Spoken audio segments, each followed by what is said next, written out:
Good evening, everyone. I'm Lily Liu. And at the beginning of this year, I had seen that there are wonderful offerings on the Let's Reimagine platform. But I'd been wondering whether the Asian American colleagues who had done wonderful events last year would be able to continue. And many of them said they were busy with other things in life. And I said, well, we must not let this disappear because it's important to enhance diversity wherever we are. So I sat there and I was thinking, oh, I've always been accused, quote unquote, of asking too many questions. I'm like an informal interviewer because I'm always curious. And so I thought, oh, well, let's give it a try. So without knowing how to do any graphics, I held up a microphone that I had, used my iPhone and took a picture, and boom, I had a logo. So I decided to call it Let Me Interview You, but spelling it INTERV and then capital YOU. And the first one that I invited in was a friend who is a hospice chaplain, and she very kindly agreed. So if any of the past monthly interviews are of interest to you, please go ahead and email me. I can always send you the video. And then last month, we had a lovely time together. We were looking at literature and creative writing and trying to write about grief and loss. And we had some beautiful sharing. And so I'm so grateful for that. I see tonight returning friends. So I'm very, very, very honored that all of you have taken time out of your day to join us. So this is now a monthly thing. And so far we've already booked April the 21st. It's a Thursday. And this time we're going to try 7 to 8 p.m. And it will be a very interesting talk about those folks at Lazarex, Lazarex, Lazarex, who have now started this wonderful foundation. One of the friends had lost her husband, and they started the foundation to help people find clinical trials. And it'll be a very interesting conversation because April is National Poetry Month. So we will start with a poem. Tonight, though, we are very, very honored to have Professor William Tsai with us. His surname is spelled Tsai. It's a Chinese last name. And how I had met Professor Tsai was a young scholar was looking at PhD programs and other programs all over the United States, had met and spoke with Professor Tsai. And she said, oh, Lily, you've got to meet him. And once I did, I said, oh, not only am I glad that I've met him, but I must bring him to the Reimagine platform because he has things to share. So why don't I first let Professor Tsai say a few words of greeting, please? Yes, thank you so much, Lily, for that warm introduction. And again, for inviting me here. Thank you all for coming tonight. I know everyone has a busy schedule and maybe many opportunities to be on Zoom all day. And so we really appreciate you taking the time tonight. I apologize if I sound a little bit hoarse. I am a little bit under the weather, so I'm really hoping that my voice will last this entire hour. But I do have 2 cups of water here, so we should be good to go. Good. Well, thank you, Professor Tsai. If you feel comfortable, please feel free to put in the chat where you're joining us from. And if there's anything that has, interested you specifically about this session, and we'll have a very robust opportunity at the end to have Q&A with Professor Tsai. So as I said, I had met Professor Tsai in the context of someone, connecting us. And then as I found out about what he does, I was so intrigued because our family came very early as immigrants from Taiwan. My parents are originally from China. And so throughout my life, I never really met other Asian Americans until I went away to college. And so I realized that representation now in, scientific studies needs to be enhanced. And the fact that Professor Tsai is doing things on that front really, really inspires me. So why don't I give Professor Tsai a few minutes to, talk about his personal background. And I believe he's so kind to have taken the time to prepare some supplementary slides to show us. So I hope the share screen feature is working. Yes. Can everyone see this? Mm-hmm. Great. It's difficult for me as a researcher to not present without PowerPoint slides, but I promised Lily today that the slides are minimal and it's going to be more of a conversation. but I thought this would be a good way to kind of illustrate kind of who I am and where I'm from and why I'm motivated to do this research that I do. I was born in California in Berkeley, but actually moved back to Taiwan when I was 6 months old. So really Taiwan, that little island that's kind of off the coast of China, is where I call home. And I lived there for 18 years until I came to the United States for my college degree at University of Michigan, where I spent 4 lovely years. And then I learned that it was something called winter, which is something we didn't have in Taiwan. Winter in Taiwan was still on average about 65 degrees. So still quite warm, all things considered. And that's, when I learned I must go somewhere warmer for my doctoral studies, because another 6 years of that winter is very frightening. So I was very fortunate to go to UCLA for my master's and PhD in clinical psychology. There I was given the opportunity to study with Dr. Anna Lau and Dr. Annette Stanton, who really are experts in the field of cultural psychology and health psychology. So they studied how culture, our contexts influence how we experience the world, and also how individuals with cancer diagnoses have psychological issues related to that. And then I was very fortunate to get a teaching job at Cal State University right after I graduated with my doctorate. And there I spent 2 great years. This is near San Diego, for those of you who's not familiar with San Marcos. It's very sunny, very warm, weather is still awesome. There I was able to really teach for 2 years. And then that's also around the time when I started to do research with Chinese immigrants with cancer.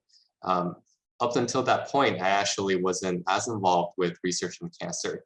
And it was really those 2 years, I think, that really cemented my interest in this topic. And that was actually what prompted me to look for a job in New York City, where I would have more access to Chinese immigrants. And as you may know, New York City is one of the largest concentrations of Chinese immigrants in the world outside of mainland China, with almost 600,000 Chinese individuals here.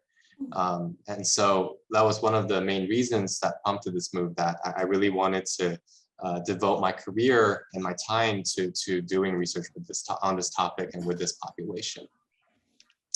And going into sort of my research interests, I just for a very long time have been interested in learning about why people use different ways of strategies for regulating their emotions when such situations happen, whether that's just a typical day-to-day stressor or when there's something much more serious and traumatic, such as having cancer.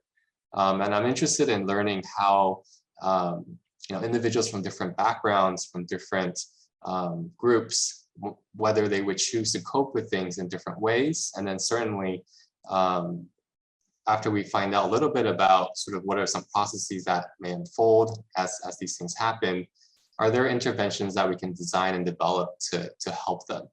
I like to show this movie poster. It's called The Farewell. I don't know if people here have seen it before, but it's actually a movie that came out not too long ago, I think in 2018 or 19. And it depicts sort of the story of the main character, Aquafina. She's in the movie a girl who was born and raised in Brooklyn. And she gets this phone call that her grandma, who is still living in China, has been diagnosed with cancer. And so immediately she feels the need to go back to China to be with her. And when she flew back, she uncovered this situation where her family, her extended family in China, didn't want to tell the grandma that she was diagnosed with cancer. And in fact, they made her promise that she would not tell her grandma that she had cancer. And it's because they believe that if grandma knows she has cancer, that would stress her out, that would make her emotionally upset, and that would just make things worse. And so their family's obligation and responsibility is to support her grandma and be with her, celebrate her, but to protect her from that emotional distress. And that was very much at odds with sort of the main character's more American upbringing, this idea that, you know, the grandma has a right to know that she has cancer, so she can decide on her own how she wants to live the rest of her life, at least have that autonomy or decision-making ability. And so this movie really depicts, you know, these cultural differences and how she made peace or not made peace about this, you know, difference in how people coped with having cancer. And sorry for spoiling a little bit, but at the end, it was kind of revealed that it seemed like the grandma had figured out that she had something like cancer, but she herself also didn't want to tell her family members that she knew, because they were all kind of following this sort of cultural script of protecting each other and not burdening each other. And so she felt the love of her family for having the desire to protect her. And so she wanted to honor that by not revealing to them that she knew, or she has some sort of idea.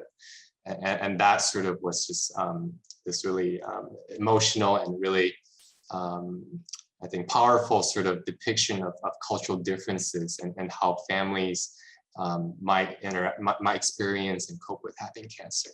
And I think this movie really nicely summarizes some of my goals for my research, which is, you know, I wanted to make sure my research can provide a voice for some of these Chinese folks who are experiencing cancer differently, who wants to cope differently, and not necessarily be seen as sort of different or not right. And by publishing this work, I think it sort of provides another layer of authenticity that can teach sort of the healthcare professionals that otherwise may not have exposure to. Yes, Professor Tsai, that was what was so interesting when I first met you, was you're at the intersection of culture, identity, illness, death, loss. And so I said to myself, you know, I'd love to bring you on and have you be part of the Reimagine platform, because I think your concept of giving people agency and having them show agency is something that I've noticed from this community, is being able to face it. And that's why I wanted to continue, because last year it was, you know, grief, growth, and action. And I thought, well, you know, let's see what steps people have taken. For example, when I lost my father, it was a sudden acute illness, cancer, gone within a few weeks. Whereas now my mother, with her chronic illness, I'm now more prepared. So I've learned so much from the Reimagine platform. This innovation that you're doing in your work, in a way, I feel, Professor Tsai, it's also like fits the new theme that the Reimagine colleagues have put. It's now grief, growth, and justice. So you're being able to highlight, you know, more different, diverse faces. Tell us more about this research. Can you go into a little bit more depth, please? Yeah, definitely. I'm going to share my slides again. So one research intervention that I've been really experimenting with is something called expressive writing. And I was able to watch some of the recording from the last month's episode, and I know the theme was very much about writing as well. And so I think it's just this really powerful idea that when we journal, when we write down our thoughts onto paper, that there's this sort of cognitive processing that's happening, this emotional processing that's happening. And this definitely was the case for this branch of research in psychology called expressive writing interventions. And it's a very, very simple idea that Dr. Pennebaker from UT Austin developed all the way back in 1997. And he just basically asked in his first study with college students, you know, what I would like you to write about for these next 4 sessions is your most stressful or traumatic experience during the past 5 years. In your writing, I want you to really let go and explore your very deepest feelings and thoughts about the stressful experience. And they did this for just 3 days, 3 consecutive days for about 20 minutes each time. And he found these sort of, at the time, really magical results that these college students, just because of these 3 writing sessions, just had vast improvement in their mental health. They had reductions in depressive symptoms and anxiety. And since then, there's been hundreds and hundreds of expressive writing intervention studies where researchers from all over the world basically ask participants with various different mental health disorders, various chronic medical conditions, and with different sort of iterations of something like this. Generally, researchers are finding that, when we get people to write about their emotions and stressful experiences, that they feel better. But more recently, I would say in the last 10 years or so, researchers have also begun to be a little bit more creative, right? They started asking, are there specific writing prompts that specific type of people with specific type of issues would they benefit more from compared to these traditional, just simply emotional disclosure prompts? And so people have examined, what if we get people to write about what they're grateful for? What if we get people to write about self-compassion? What if we get people to write about all the benefits that they can find from the negative experiences, focusing on different aspects of our cognitive processing. And different researchers have found various results, some showing that for those who experience trauma, the self-compassion was particularly powerful. And so for me, I've also kind of in this line thought about, if my interests are in these Chinese immigrants with cancer and their caregivers, what would be the best recipe for writing for them? And I kind of went in this route, and I love how Karen shared this, wonderful experience of volunteering, of supporting somebody else, of doing a pro-social act. And that's really what I also came up with. I felt that people naturally have this desire to want to help others. And when I was training as a clinical psychologist in a clinical setting, I had the wonderful opportunity of working at a Veterans Affairs hospital at a VA center. And I was leading groups of individuals who were recovering from stroke, individuals who had cardiovascular issues, and they were getting support about their transplants, their surgeries, and really supporting each other. And what I've noticed was, we had regulars in the group where, they on all things considered appear to be doing well, right? They seem really satisfied with their care, their health, but they still come week after week. And excuse me. And what I realized was, I think when they are able to share their sort of recovery story to the group members, and especially when we get a new group member in the support group, that's when I can see really them shining. And that's when I really feel like that's where they benefit. So there's this power, I think, in that for the helper when they help somebody else.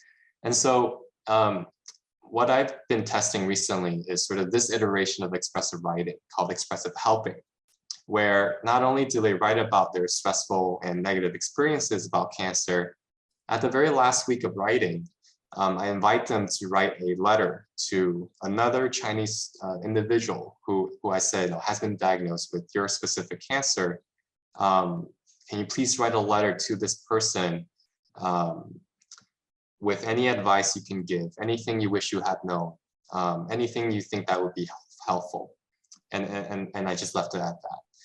And it was amazing, and I'm really excited to share with you all later tonight some of the letters that was written, both from the emotional disclosure part of the writing, where they just revealed their experiences, but also these letters that they've written. And I've now tested these with the cancer survivors and patients themselves, but also the caregivers of these individuals with cancer. And so it's been a really wonderful experience to be able to do this research, but also to learn from these writing sessions. Oh, thank you so much. This is why I wanted you to come and join us in community. Dr. Tsai is feeling a little under the weather, so I'll let him rest his voice for a little bit. This expressive writing and psychology angle are new to me. Has anyone else in our community today heard of this or have done something like this before? Great. Yes. Oh, Ms. Brown-Baez. Yes. I've been teaching writing for healing for about 15 years, and I'm connected to an organization here called Pathways. which offers mind, body, spirit workshops for people who are in health crisis. And so I'm now doing it on Zoom, twice a month on Zoom. And so, yeah, I've also seen some pretty remarkable things happen in the group setting. And I have some questions. I have noticed a difference doing it on Zoom than in person. I'm just wondering if you want to talk about that a little bit, because it feels like part of what happens that makes it so valuable is what you're talking about peers helping each other. So there's something that happens in the circle where people reach out to each other, but on Zoom, it kind of becomes a situation where I'm the leader, and then they sort of think I'm the expert, and I'm right. And I'm all about helping people, guide people to their own inner wisdom. So that's a question I have, how to make it feel more like a circle on Zoom. Yeah, I think that's a great point. And for my studies, these participants are doing it by themselves privately. And so there isn't any sharing going on in that way. But for the support groups that I'm aware of that has sort of transitioned from in-person to remote, especially during the pandemic, I think they also experience something like that. And I think that's just an unfortunate artifact or consequence of having to do it remotely. That it's not a perfect transition from in-person to remote. You do lose that in-person circle, and I think there is power in that can't really be replicated as well online. But one thing I have noticed as a benefit of things moving online is, at least in some of the groups that I've been involved with, that because it's online, sometimes the transportation issues, scheduling issues, it does make it a bit easier sometimes for people to participate. So that is one good side of it. But yeah, what you brought up, I'm not really sure there's a great way to address that, other than to really encourage, I think, people at the beginning to feel like they can own the group, and they can direct it as well as anybody else. Thank you. Wendy, if I may, how long did you say you've been doing this? I've been doing it about 15 years. Right. May I ask you, or because of the pandemic, the depth of expression, regardless of, the format, the logistics, have you seen more openness? Because, it's really been an existential crisis. I think we're all letting things. Have you noticed some difference in the depth? Yeah, I feel like typically in my groups, people feel pretty much safe to be very emotional. So there's often a lot of emotion, but I feel like that people are just, the emotions are really close to the surface, and they're much more willing to write about them and talk about them from the get-go, like from the very beginning, as soon as we start. Thank you. Yes, I've been wondering how we've all changed as a result of the pandemic. Has anyone else had experience with either expressive writing or something close to that? Oh, Alice, please. I think it's whenever there's been a crisis in my life, I've always turned to just journaling and expressive writing. And because I assume that my journal is very private, I feel very free to really say things that, in fact, at this point, sometimes I wonder whether I ought to burn the journals, because what happens if I die suddenly or something? I really don't want at, different times people to read things that I've written. And so that after my husband died, it was the natural format for me to go to help with my own grief.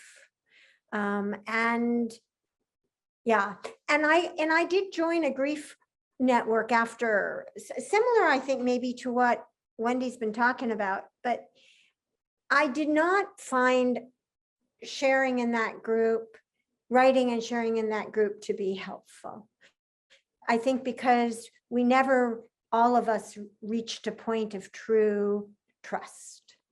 So that level of trust.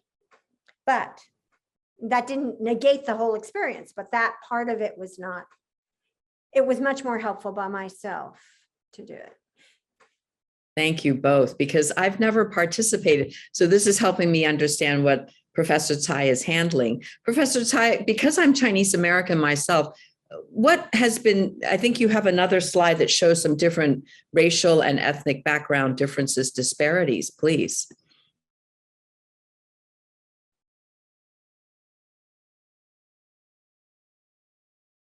Yeah, this slide is not so much ethnic differences, but really just, I apologize, a very academic slide, but I like this a lot because this really illustrates this idea that, you know, health is not just about good quality healthcare, that what determines whether someone is healthy in our country is influenced by so many things that sometimes people don't think about, you know, things like what neighborhood you live in, right? Because that neighborhood you live in determines whether there are parks, you know, whether you can feel comfortable walking around, whether there is a grocery store that sells healthy vegetables and fruit.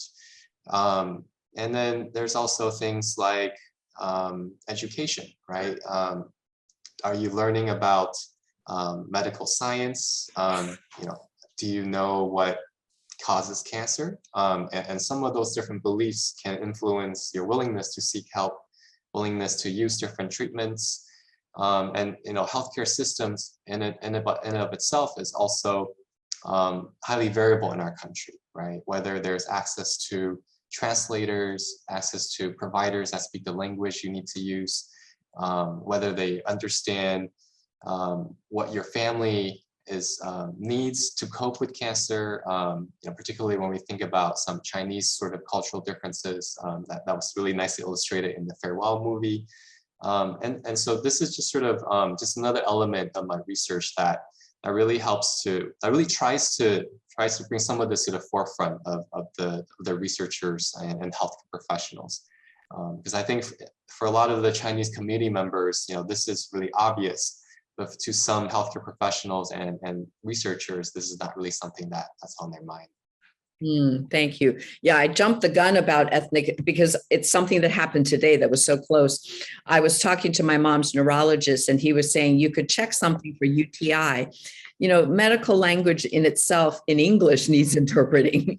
And so fortunately by now, after all these different years of caring for her, I know that UTI is urinary tract infection, but the social determinants of health and then the layers of not just ethnic, but the African Americans. The first time I heard an elder say something, I've got the sugar, I had no clue what she was talking about. And it turned out I have diabetes. So I think it must be fascinating to be on the front lines of you know, this cutting edge research. It's very innovative. May I just delve a little bit though and ask you if you personally, Professor Tsai, have had loss in your family? It must bring so many new layers to your work. Yeah, you know, thank you for asking. I have. My grandma passed away from cancer a couple years ago. And it was an interesting time because, you know, as a researcher on this topic, I was well versed in what the science would say about caregiving, about dealing with emotional loss, with grief, you know, the different stages of grief as we would understand it from a clinical psychologist perspective and academic perspective. And then having it happen to myself and then seeing it with my family members at different various stages of grief and emotional experience. You know, it was interesting because I could see myself, I felt myself sort of having two brains almost, like there is a colder sort of rational intellectual side that was saying all these things. And then there was the emotional side of just almost at odds with each other, saying, you know, forget what you would tell a patient, forget what you learned, what you haven't perhaps even written. And then there's all these emotions that are just really raw and overwhelming. And then I think what helped me was actually, in some ways, practicing mindfulness, kind of being able to see that there were these two sides and then trying to find the middle ground of those two.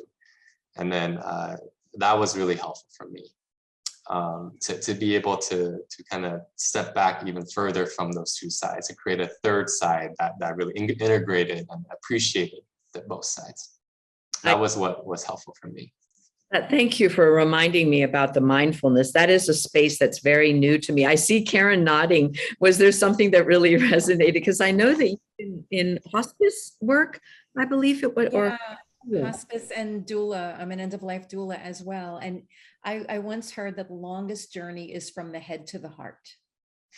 And for me, as you were speaking so beautifully, it's like, yes, all of this head knowledge, all of this knowledge, all of the science, all of the research, but what was really opening up was your heart. And your heart always knows. The heart's like the heart is your real brain. It's your real brain. It's your real human brain, and that's that emotional place. And yeah, integrating them, or sometimes I'll say to people, we have these like little skinny necks that cut off the flow between the head and the heart. If we could just soften our throats and not talk so much, and then open and allow the heart to get up into this space and temper it and integrate both of them so that they're both working together. And that becomes like this middle way, that space right in between where neither one is ruling. They're both in a gentle conversation with each other, and you trust both of them. And mindfulness puts us in that place. Thank you. Yeah, that's a really, really great way of kind of describing that. I've never heard of the throw and opening that up as a way to describe that. That's great. Thank you. I'm going to remember that. I just want to thank everybody because I see returning friends. I'm just so honored. This was, I had heard the saying, throw spaghetti against the wall and see what sticks. And so I had said that this year, 2022, was going to be my year of throwing, because I'm Chinese, lo mein against the wall and seeing. And to have you honor me by coming back month after month just truly touches me. Would anyone else like to, talk about your own experience with that brilliant point that both Karen and Professor Tsai have made of, personal loss, and then maybe something you were trained in professionally, and then how there were like a bifurcation of you? Would anyone, I think it was it Siobhan that was last month that you were talking about needing to go and do something? Was it you that is in this space, or was it Angelica? Forgive me if I forget. Feel free to unmute yourselves. You don't have to, I know there are days that you just need video mute, but if anyone would like to talk about your personal experiences of the bifurcation of your professional you and the personal you.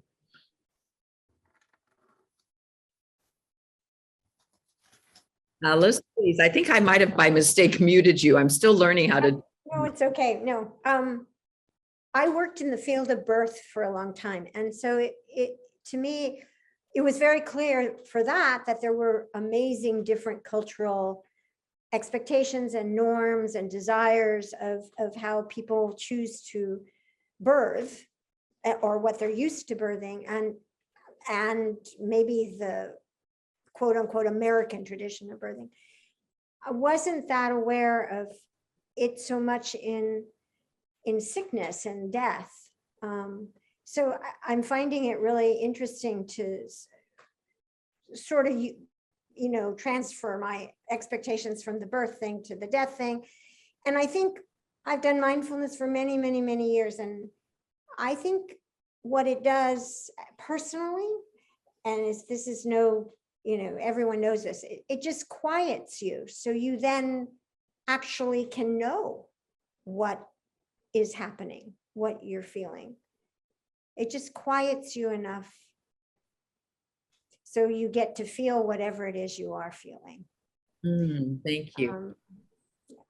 I really love that what you said, Alice, because I think often a lot of times some people think mindfulness is something that helps you solve problems, and I always like to remind my patients when I was treating them that mindfulness doesn't really solve problems, but it allows you to get into a state that you may be more likely to solve problems. And that's kind of like what you're saying, like it helps you actually understand and identify what you're feeling, what you're thinking, not so much solving the problem that's generating those emotions in the first place. And I think that's what's so powerful about mindfulness is it expands your ability to I think be who you want to be much more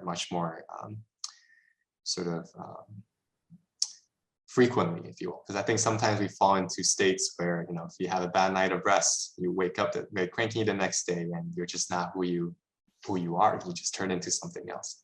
Like me when I get hungry. Oh, it's that word hungry. Yes. Right. Well, please, we have such wisdoms and professional expertise. Raise your hand if you'd like to be one of our next speakers. You know, I will have a date every month, and they've rotated between any time of the week. And I think we've tried mostly 8 to 9, but next month we're going to try 7 to 8. So if there's a topic you'd like to be a guest speaker on, please email me. You all have my emails. I'd love to have the wisdom of the community. I've learned so much from, you know, all of you joining in this. Now it comes, I think Professor Tsai is going to graciously share some of the writings of your patients. That's beautiful. Yeah, and these participants, they have agreed for me to share these. So I'm not providing any sort of demographic information about who wrote these, but we do have their permission. And you know, when I was looking through hundreds of these excerpts, and there's so many I want to share, but these are some of the ones that really kind of stood out to me in different ways. Typically I would read them, but I think given my voice today, I'm going to let you all read on your own, but I'll give everyone a couple minutes. Yes, thank you, Dr. Tsai. Save your voice because you still have a whole academic semester to finish. Thank you.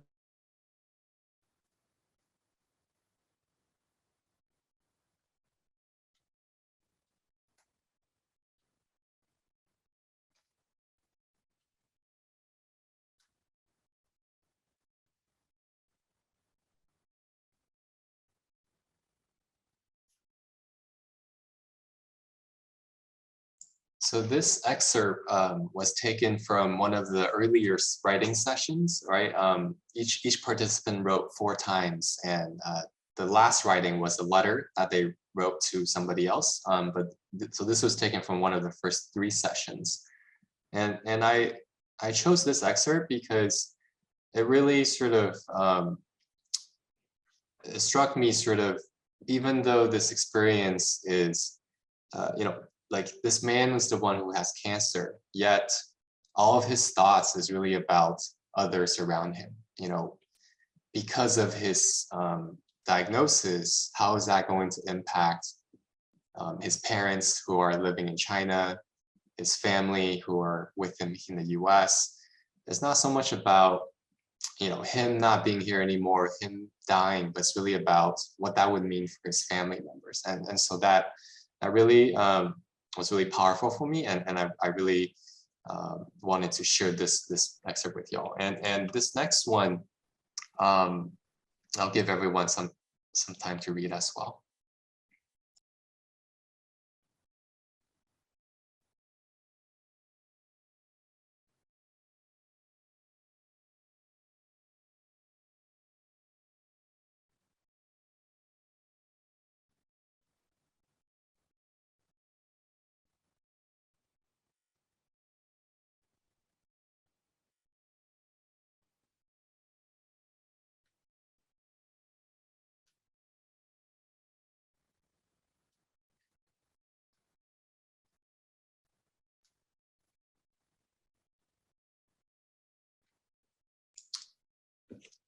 This excerpt was taken from one of the last writing sessions. So this was this person who was asked to write whatever they think would be helpful for another Chinese person with cancer.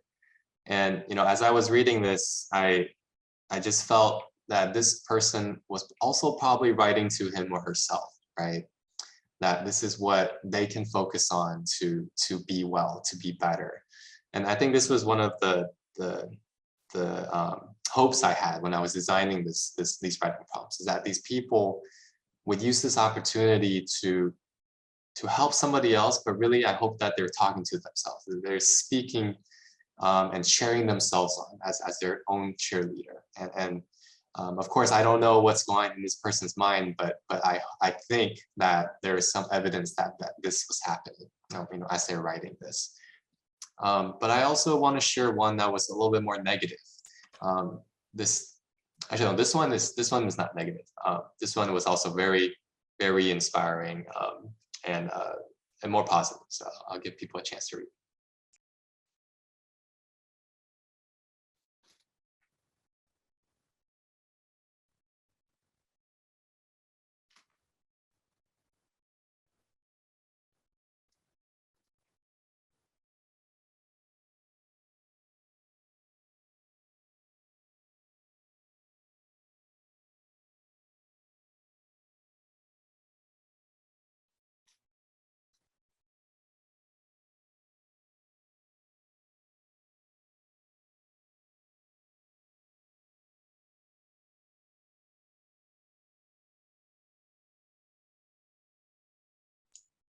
And as you can probably see from this excerpt, I was just struck by this idea of buying clothing and buying everyday items and how cancer impacts that. And this is not something I think clinicians or researchers really think about when we think about adjusting to cancer. But I think because of this, research study, that we are able to kind of get inside some people's heads and inner minds, and I was so grateful sort of to this participant who wrote this, to really just teach me sort of what it means to live with cancer. And if anyone have any thoughts or comments, I'd love to hear them. Yes, I would too, because many of you have had either journaling and or leading writing groups. What strikes you? Because I think for me, just seeing Chinese Americans have an opportunity to do this is innovative, giving a cultural, what's the word? A cultural opportunity that is not normally something that I think they're given, anything strike anybody? Because I want to learn from, this is a whole new phenomenon for me, expressive writing.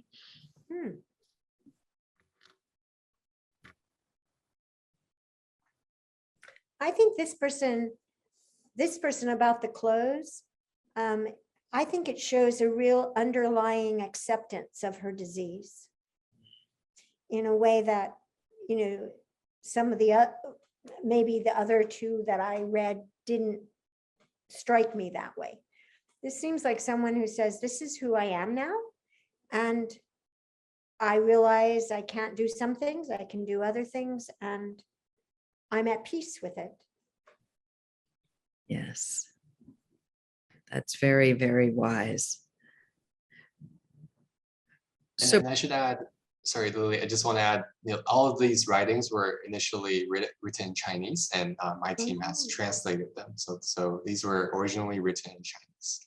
Yes, that's what I was going to ask you, was the logistics. You offer like blank pieces of paper for them, or take me through the practical steps, please. Yeah, so we make a huge effort to make this as easy as possible for these folks, and that includes having bilingual staff, including we assign a research team member to each participant, so that participant will only always hear from the same person, so they can develop a relationship and trust.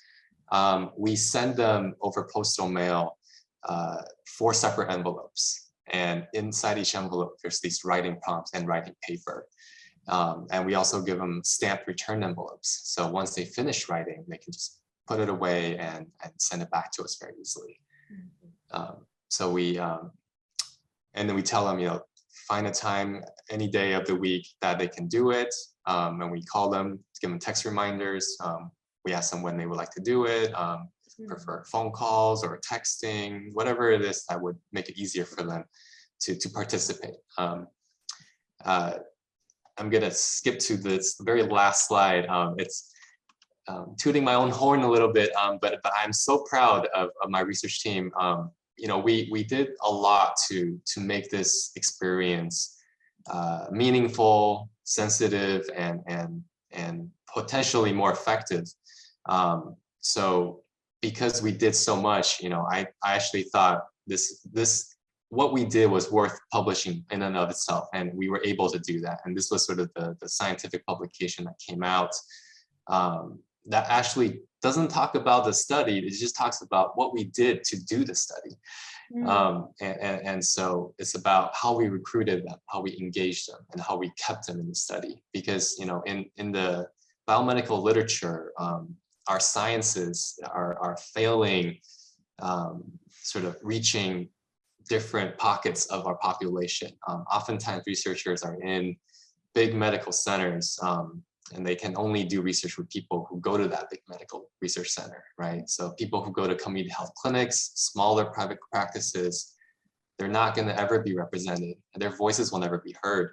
And so here we documented what we did to be able to reach them, and we hope that other researchers will read this and do what we did so that more people can be heard. Thank you. Yes. Well, that's why I thought this was perfect timing without even my planning for it, because the Reimagine platform is expanding their theme now to growth, grief, growth, and justice. And I think you're doing justice work. It's very, very important to have enhanced representation of not just diversity in ethnicity, but, diversity in socioeconomic class and all these other things. Is there any way we can be of help? I was so delighted. If anybody who hasn't yet put in the chat where you're joining us from, we're spread all over the United States. I don't even understand about scientific recruitment. Is it difficult? It is, particularly for reaching more underrepresented folks and populations that may not have as much education. So historically, people who don't go to college are quite distrusting of researchers sometimes. They're not really sure what science is about. They're just there to get care. They don't really know what it means to participate in a research study. Whereas someone who's college educated or someone who's gone to graduate school, oftentimes they have exposure to science and research. And so when they see and are asked to do it, they're much more likely to say, yeah, sure, I'm happy to contribute what I know. And so as a result, a lot of what we know in the sciences are voices of college educated folks, which of course are very important and meaningful, but sometimes we lose out on some of the less heard voices. And sometimes those voices are actually the ones who need the most help. And so there can be that disparity there. But I think, our country is making efforts to improve that. And there are certainly a lot of different initiatives and movements to sort of increase our awareness of diversity, equity, and inclusion. Well, I'm just so grateful that you have agreed to come to this platform, because I just knew that we would all benefit from what you're doing. Number one, kudos and thank you for enhancing representation, both in your field and also in the field of study. And then second, if I were to give you $1 million and you could put it towards something, I know it's like you're always having to write grants and everything, but is there some other topic that you wish you could get grant funding to do? That's a great question. If I had unlimited resources, I would love to hire a webmaster or a company to help me create a website that would serve as a platform for I think, for uploading some of these excerpts, but also provide an opportunity to guide people through these writing sessions for it to potentially show up on this website, right? They can decide, do you want other people to see this or not, or do you want to just write it and then print it out yourself, or even have an option of sending it to a family member so that it's not publicly available, but you can send it to a friend, a family, because I think writing is so powerful and so wonderful, and if people are able to see others' writings, and if you're able to go through a writing exercise yourself and have this be available in different languages, that I think would be a very good contribution to our society. And the challenge is building a good website is tremendously hard. And I think we have all seen bad websites and tough to use websites. And once in a while, we go on a website that we think is so pretty and so easy to use. But I think I've learned that that's because that person is talented or spent a lot of money to hire a good web designer for that. You've got beautiful content. I can't believe how quickly this hour has gone by. Let me just ask one last question, then I'll open it up to our community here. What have you personally learned, like the biggest aha? Because in a way, Reimagine being the loss, the grief space in the community, I guess you've lost some of these, patients, whatever cancer stage, you might have lost some of them. And hopefully, knock on wood, that many of them are still with us. What was one of the biggest ahas, not as a professional, but just as a human being, you've learned from these beautiful, beautiful pieces? Yeah, some of our participants had stage 4 cancer and some of them are no longer with us. And it's, I think for me, if I'm answering your question, I think it's in how I do research and the meaning and what meaning research gives me. I think early in my career, or I'm early in my career still, so I can't say early in my career, I'm still there. But when I was still a graduate student, I did research because I wanted to learn how to do research. I was curious in the findings, and also that was my job. I needed to do research as a graduate student, and I knew I needed to do that to get a job as a professor. But then now when I do research, it's no longer as much I'm doing it because it's my job. It's much more because I'm grateful for this opportunity that my job gives me this flexibility and freedom to pursue sort of the studies I want to do. And so that so my mindset now is, I want to do research that can be given back to these people, and that, the stereotype of researchers in ivory towers, I don't want to be that.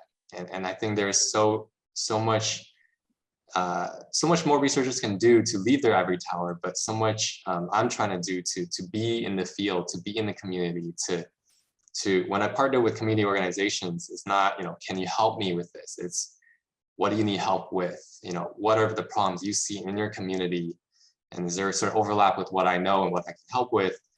And then that's how we pursue things. And I think that's the biggest change for me. It's going from, okay, what research do I need to do to get published, to get my job, is what can I do to improve my community? That's beautiful. Thank you. And I know a bright future is way ahead of you. I'm so proud of you and for you.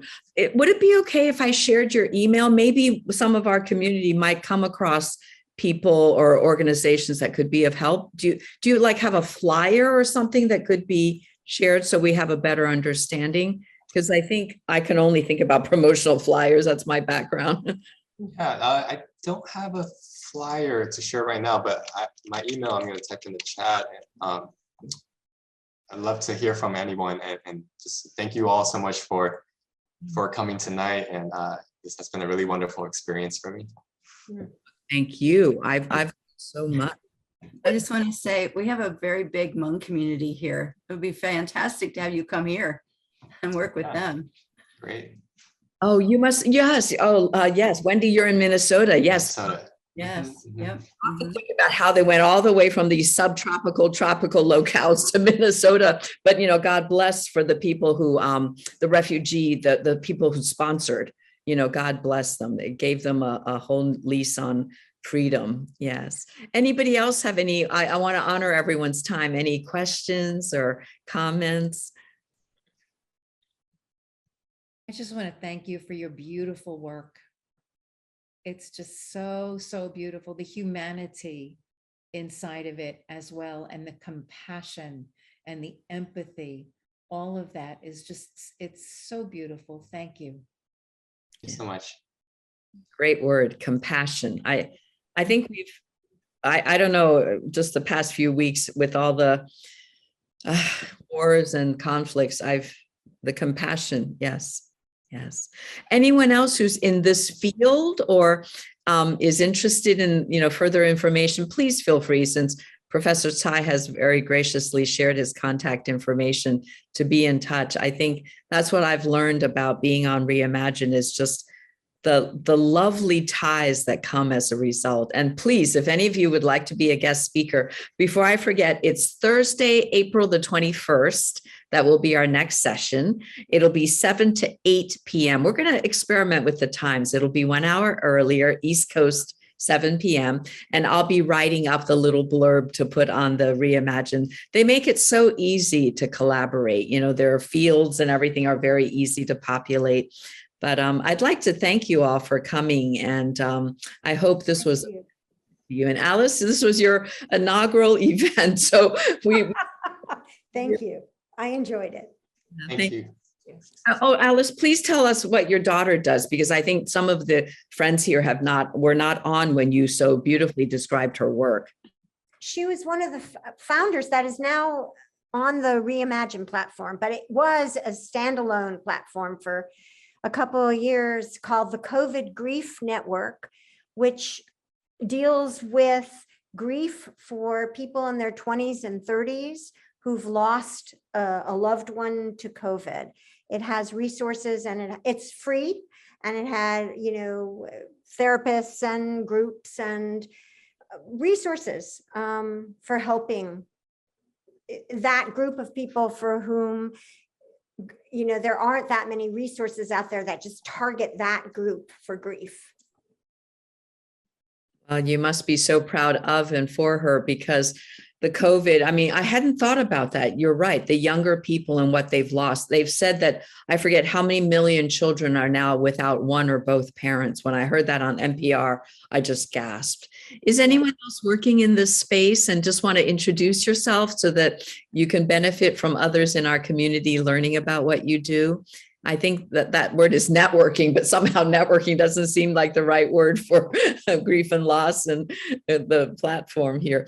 Karen, do say again what it is that you do, because I think you have an interesting combination. I'm an end-of-life doula, and I'm a hospice and vigil volunteer with Visiting Nurse Service. And currently we're still not visiting in person, but what we did was they initiated caregiver listening calls. So every week I'm calling a caregiver to offer support, to lessen anxiety. And it just seems that's become my thing too, taking care of caregivers or providing support for caregivers. Even my clients, I just finished with a client for my end-of-life doula work. I never met her mom who died. I've been working with the daughter, giving her support and helping her through all of it.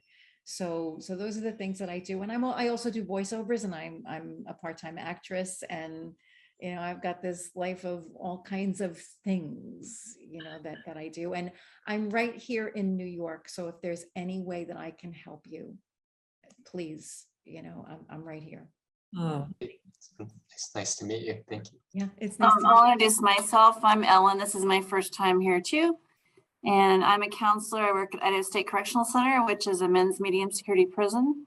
So I have a lot of opportunities to help people deal with loss. I was just talking to a young man this week who lost his child. So I'm glad I can be here to be a support for people when they're dealing with some really difficult time, and especially difficult being incarcerated and not having their family around them for support. So.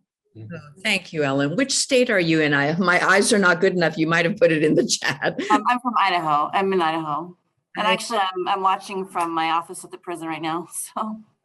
Well, if any of you would like to come on and, be a presenter and engage us in conversation, please let me know, because I think the diversity of the representation here, all sectors, I learned so much from all of you. And thank you, Ellen, for what you're doing. There was a segment on NPR about how the prison losses during COVID, because they couldn't get, release, and how backed up everything was just heartrending. Yeah, thank you for what you do in that community. Well, I want to honor everybody. We're already over time, but thank you all, whatever time zone you're in, for joining us. And Professor Tsai, rock on. You are going to Thank you. May I Thank take a selfie thingy? What's that called? A screenshot? Because this is so lovely to have everyone join us like this. I'll count to 3. 1, 2, 3. Thank you all. Oh, and I meant to do something ritualistic, which is at the end. I wanted to always be able to sign us off with one of these. Great. Nice. Thank you, Lily. Thank Thanks, you. everyone. Good night. Good Thank you. night. Thank you, everyone. Thank you, Karen. Thank you, Wendy. Thank you for. Okay, Karen, I'm going to rope you in for June, okay, or May. Yes, I must. Okay, sure. Yes. Thank you. Your email? Yes, I do. Yes. Thank you so much, Lily. Thank you. Thank you so much. These sessions are just, they're a joy. They are just a joy. I look forward to the reminder emails and it's community. Yes, that's it. I mean, you can imagine what you just said about being with caregivers. I have been with my mother alone without anyone to help me since October of 2020, and I'm feeling it, so How can I help you? How can I help? think you give me that $1 million though. I'm teasing. If I could, I would. To introduce Tortoise to you. She's a friend who's very kindly joined us. Hi, Tortoise. Thank you. And Siobhan, am I pronouncing the name correctly? Oh, Siobhan. Okay, maybe. Yes. Yes, you are saying it correctly. Yeah. I remember that from Ryan's Hope, the soap opera. Yes, Siobhan. Yes, I remember too. We're dating ourselves. But Siobhan, Yeah. thank you for always joining us. I think it was last time you had to zip out, but thank you I hope this was useful and helpful. Yeah, no, thank you. I'm a amateur writer, and I've used it in very different, in different capacities in my life. So yeah, I really appreciate your series so much. Thank you. How is it that you discovered the Reimagine platform? Because I think I told you all last time that it was Chinese American friends that did some things on the table talk last year. I had not known about Reimagine. How did you find Reimagine, Siobhan? Interesting. I don't actually, maybe on Instagram, if I'm being honest, Yeah. but I'm not 100% sure. But I got looped in and I really resonated. It felt so genuine, it was so loving and genuine and just really good vibes, to put it very bluntly, not very eloquently. And and then I got emails from you, and it was mainly about the writing, it seemed so far. And and I just it really resonated, so thank you. By any chance, this is going to sound weird, have you ever been to an Irish wake? Have I, like a traditional Irish wake? Or any type? Because I've been saying that for me as an immigrant, the loss of ritual when you're from somewhere else, you have no sense of the cycle of life. So I've been using the word, how lucky the Irish are that at wakes, I think I've been told, it's almost a celebration of life. I just wondered, forgive me for making the leap from your name and Ryan's Hope, the soap opera. Yeah, no. I wondered if you have ever been to an Irish wake, and if you could, or if you would like to at some point, since you're a writer, if you've written about death from that sort of ethnic background. Because I've been thinking the loss of my dad with no ritual, because they had come, parents, as refugees from China. Yeah. And he's just gone, and that was it. Yeah. Whereas the cycle of life, if I understand the wake, is like, it's a part of the cycle of life. Yeah. Yeah. Is there anything like that, sorry to interrupt, if you could either find a piece of writing that you might know of, or you yourself might want to share a piece, I would be so honored if you would bring that into our community here. Gosh, you just completely inspired me. I almost maybe cry a little bit because, my grandmother, I'm not, I was born on the East Coast, and, it goes back a bit to Ireland, a few generations. So I'm a bit removed, but my grandmother, my maternal grandmother, and my paternal grandfather were both Irish. through and through. And so, but my maternal grandmother, her wake, her funeral, there was a huge element of celebration, and singing, and that traditional, with also, there also is traditional Irish grieving. It's called keening. It's very, a lot of cultures have that. I'm not sure about the Chinese culture, Taiwanese, but it's, these like very like guttural sounds and really like releasing that. So, it's not all just like, it's processing the grief and then celebrating their like next phase. Yes. And you just gave me an idea of something to write. I think I will write on it. Usually it just comes to me. But you just brought it to me and it really resonates. So thank you. I think I will actually write something on it because it actually was a pretty profound experience, my grandmother's passing, and the grieving and the celebration which followed. So thank you for that.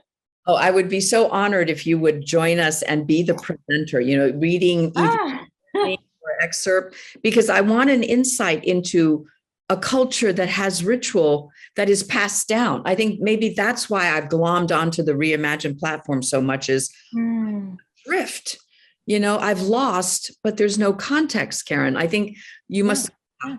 I mean, I think that's what the end of life doula community is trying to bring back, that sense of ritual, because 100 years ago people died in the home. Yeah. And we've given everything over to funeral directors and the medical profession. And so the medical profession is in control of when we let people go.